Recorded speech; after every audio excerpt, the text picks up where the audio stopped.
30 dni danes mineva od priprtja aktivistov Greenpeacea. Zakaj ste se odločili za današnjo akcijo?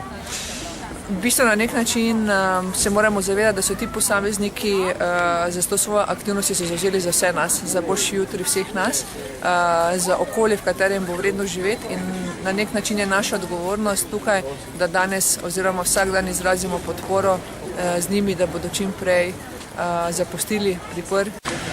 V preteklem mesecu so že bile številne akcije Greenpeacea na nogometnih tekmah, na jadravskih regatah in podobno. Usmerjene so bile predvsem proti ruskemu podjetju Gazprom, tudi tukaj v slovenskem primeru tako.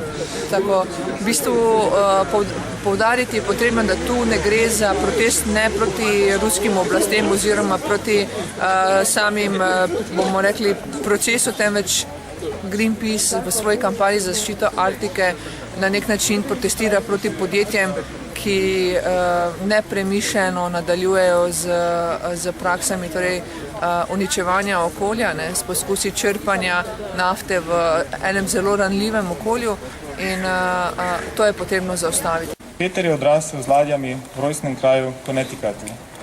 Z Greenpeaceom je povezan že več kot 30 let in je bil kapitan naše ladje Rainbow Warrior, ki je bila uničena v bombnem napadu francoske tajne službe leta 1985. Bil je kapitan Arctic Sunrise na dan, ko so jo zajeli, priprli in ga priprli.